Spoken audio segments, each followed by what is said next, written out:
लंका जल गई। रावण को बड़ी परेशानी बढ़ गई। वो न आंख मूंद सके न आंख खोल सके। आंख खोले तो जली हुई लंका दिखे और आंख बंद करे तो हनुमान जी की पूंछ दिखे।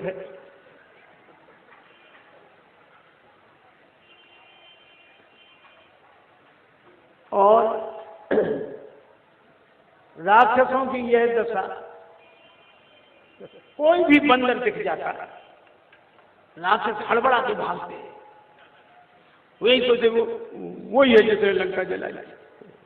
अब बंदर तो सभी जैसे ही दिखते हैं। वहां निशाचर रहाई सशंका,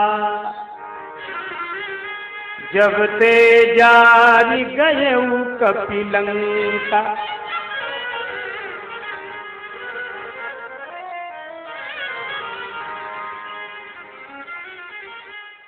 जब ते जारी गए कपिलंका। रावण को स्वयं परेशान, प्रजाजन शंकित। एक दिन दरबार लगा, श्री विभीषण जी आए। विभीषण जी बोले, महाराज मेरी मानिए तो तात चरण गही, मांगू राखहु मोर दुलार। सीता देहु श्री राम कहाँ, अहित न हो ये तुम्हार।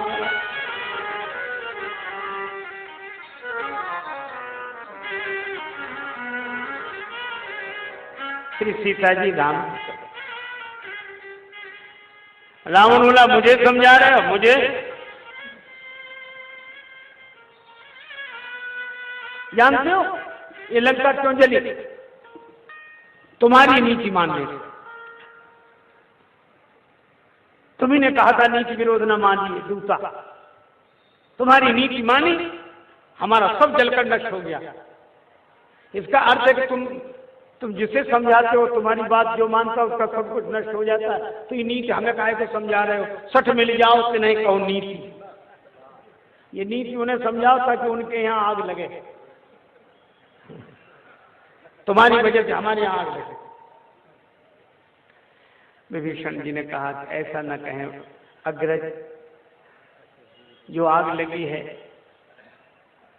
उसका दुख हमें। तुम्हें क्या दुख होगा? तुम्हारा मकान जला, जो तुम्हें दुख हो। बड़े आए दुख देने मानने वाले। मैं पूछता हूं, जब पूरी लंका जली तो तुम्हारा घर क्यों नहीं जला? अच्छा, अगर विचार करके देखे तो जब बंदर को मृत्युदंड दिया जा रहा था तब तुम ही बीच में आए थे कि और कोई सजा दे दे। तो बंदर को बचाने के लिए तुम आए और बंदर ने तुम्हारा मकान बचाया। इसका मतलब है तुम दोनों की मिली जुली भगत है, पहले से मिले जुले हो। अब ये काम हनुमान जी ने कर दिया। कैसे कर दिया? हनुमान जी ने 4 नीतियों का प्रयोग किया सुंदरकांड में। 4 नीतियां कौन सी? साम, दाम, दंड, भेद। साम कहते हैं समझा बुझा दो, हाथ जोड़ लो, मान जाए, मामला खत्म करो। तो साम नीति कहाँ है? विनती करो जोरी कर रावण, ये साम नीति। हाथ जोड़ने भैया मानो। रावण पर साम नीति का कोई असर नहीं हुआ। तब हनुमान जी ने दाम नीति का प्रयोग किया। दाम नीति, कुछ ले दे दो, मामला खत्म कर। दाम नीति में लोभ दिया जाता। हनुमान जी ने कहा कि देखो तुम अगर हमारी बात मान जाओगे तो तुम्हें बड़ा फायदा होगा। क्या फायदा होगा? राम चरण पंकज उर्धरहु, लंका अचल राज तुम कर। लंका तुम्हें अच्छी लग रही? हाँ लग रही, हमेशा बनी रहेगी। ये दाम नीति है। साम नीति का प्रयोग किया, दाम नीति का प्रयोग किया, पर रावण का असर ही ना हो। उसके आगे सब हाथ ही जोड़े रहते। और दाम नीति का उस पर क्या प्रभाव पड़े, उसके जैसा वैभव किसी के पास नहीं। तब हनुमान जी ने सोचा तीसरी नीति का प्रयोग करें। तीसरी नीति कौन का? दंड नीति। दंड माने डराना, धमकाना। हनुमान जी ने कहा सुन, हमने हाथ जोड़े तू नहीं माना, हमने कहा लंका में तेरा अचल राज्य होगा तू नहीं माना, अब मैं सच सच कह रहा हूं सुन ले, तो जिनके भरोसे निश्चिंत मत रहे ना। शंकर कहत विष्णु अज तो ही सकई न दास राम कर द्रोही। हजार शंकर भगवान, हजार विष्णु भगवान, हजार ब्रह्मा, अगर तू राम जी का विरोध करेगा तो तेरी रक्षा नहीं कर सकते। तू राम जी को समझता क्या है? सब विरंची विष्णु भगवाना उपजई जात अंशते नाना, भुवनेश्वर कालव कर काला श्री राम। ऐसे डरा, एक शंकर जी के भरोसे मत रहना, हजार शंकर जी तेरी रक्षा नहीं कर सकते।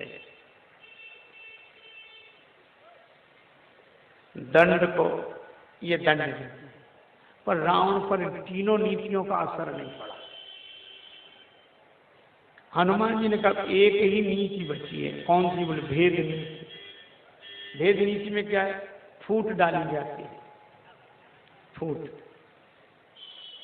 एक आदमी कह रहा था कितनी खास मित्रता से बंधे हुए दो मित्र हों, महाराज हमें ऐसी कला मालूम है,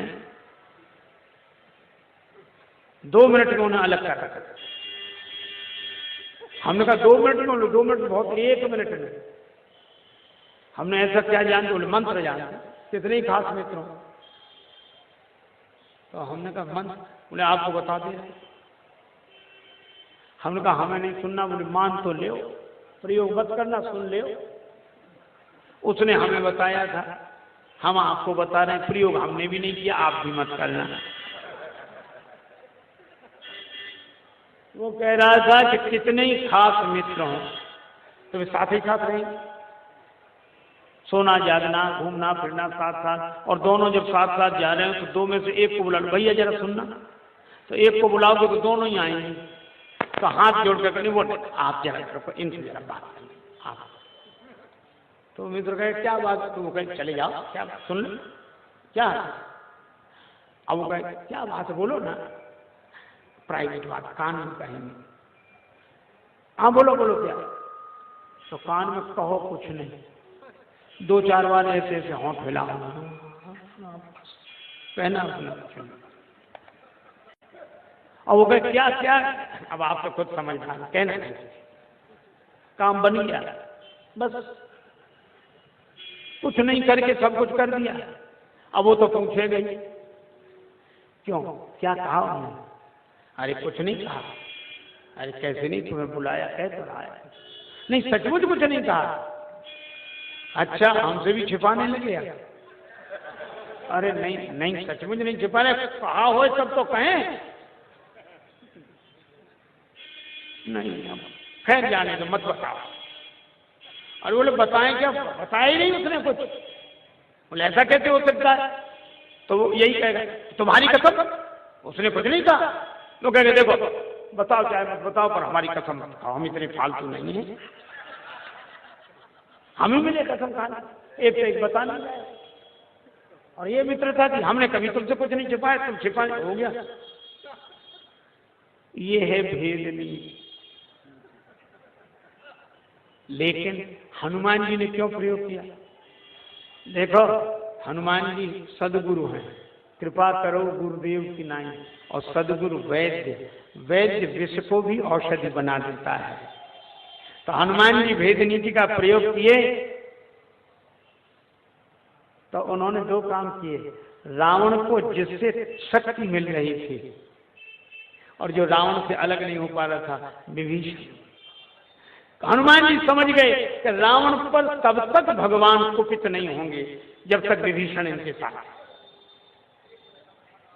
और विभीषण ये सोचते हैं कि रावण सबके लिए बुरा है पर हमारे लिए तो ठीक है, हमसे तो कुछ नहीं कहता है, तो खराब आदमी लेकिन हमसे कुछ नहीं कहता। कई लोग आ रहे थे, लोग कहते है तो खराब लेकिन हमसे आज तक कुछ नहीं कहा। अरे धोखे में उतरे, जब खराब है तो तुम्हारा भी मौका आने दो, है विभीषण बोले है सब, लेकिन भाई है। हनुमान जी बोले ठीक है। अब विभीषण जी को अलग करना था, क्योंकि विभीषण अलग जब तक नहीं हुए तब तक भगवान ने रावण के मारने का निश्चय नहीं किया। वेद विरुद्ध महीसुर साधु सशोक किए सुरलोक उजारो, और कहा कहो तीय हरि तबहू करुणा कर कोप न धारो, तबहू करुणा निधि कोप न धारो, सेवक छोहते छाड़ी क्षमा, तुलसी लख्यो राम स्वभाव तिहारो, और तौलो न दाप तल्यो तत कंधर, जोनो विभीषण लात न मारे।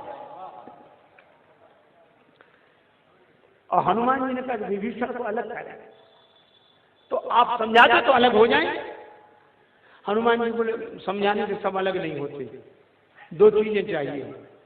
संत की बात तब लगती है, तब असर करती है जब अपनों की लात लगती है। अच्छा, कई लोगों को अपनों की लात तो रोज लगती पर उन्हें बात नहीं लगती, वे रोज पिटते हैं और बात, और जिन्हें बात लगती है उन्हें लात नहीं लगती, दोनों लगे हैं। देखो बात बेकार नहीं जाती। एक सज्जन बोले सत्संग करने से क्या फायदा है, संतों के वचन सुनने से क्या फायदा? हमने फायदा है। बोले हमें तो कुछ फायदा नहीं दिखाई देता। हमने कहा आप ऐसे सोचो, पुराने जमाने में वो घड़ियां रहती थी अलार्म वाली, तो उनमें अलार्म भरते थे। अच्छा आप बताओ, जब भरते थे तभी बजता था? घड़ी में जब अलार्म भरते तब नहीं बजता, और ये समझ में नहीं आता कि क्या कर रहे हैं, पर तब तो नहीं बजता। लेकिन घड़ी में अलार्म जिस समय के लिए भरा जाता है उस समय बजता है कि नहीं? जरूर बजता है। इसी तरह सत्संग है, यह हमारे मन की घड़ी में सत्संग का अलार्म अभी भरा जा रहा है। ये अब तो नहीं बज रहा है, लेकिन जब के लिए भरा जा रहा है तब जरूर बजेगा, और बजकर आपको जगा देगा। इसमें कोई जगा, ये भरा हुआ घड़ी का अलार्म बेकार नहीं जाता, किया हुआ सत्संग बेकार नहीं जाता, लेकिन समय पे बजता है। ये संत की बात तब याद आती है जब अपनों की लात लगती है। एक सज्जन, देखो कितनी अद्भुत बात, विभीषण जी महाराज गए रावण के पास। रावण ने बहुत, विभीषण जी की बात तुरंत मान लेता था रावण, पर आज नहीं मानी। क्यों? हनुमान जी भेद डाल गए। रावण का मकान जलाए नहीं, पूरी लंका फूंक दी, तो फूट पड़ गई कि नहीं? रावण बोला हम तुम्हारी मान ही नहीं सकते, तुम्हारा मकान क्यों बचा? इसलिए पक्का है ममपुर बस तब सन प्रीति, सठ मिल जाओ कि नहीं तो नीति। विभीषण जी ने बहुत चरण पकड़े, पर असकय कीन से चरण प्रहारा, लात मारी। बस यही है, झूठे रिश्ते झूठे नाते किसका कौन हुआ है? झूठे रिश्ते झूठे नाते किसका कौन हुआ है? कब बाजी उल्टी पड़ जाए जीवन एक जुआ है। कब बाजी उल्टी पड़ जाए जीवन एक जुआ है। परछाई भी होती पराई, परछाई भी होती पराई, सुख की आस सजो मेरे भाई, सुख की आस सजो मेरे भाई। ये जगत बड़ा सुखदाई, जगत बड़ा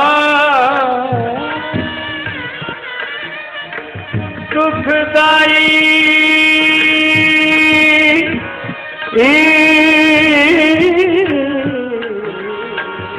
जगत बड़ा सुखदाई, सुख की आस सजो मेरे भाई, सुख की आस सजो मेरे भाई, सुख की आस सजो मेरे भाई। मेरे भाई भाई मेरे भाई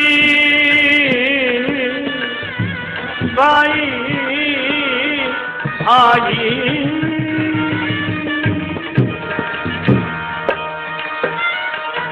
मेरे भाई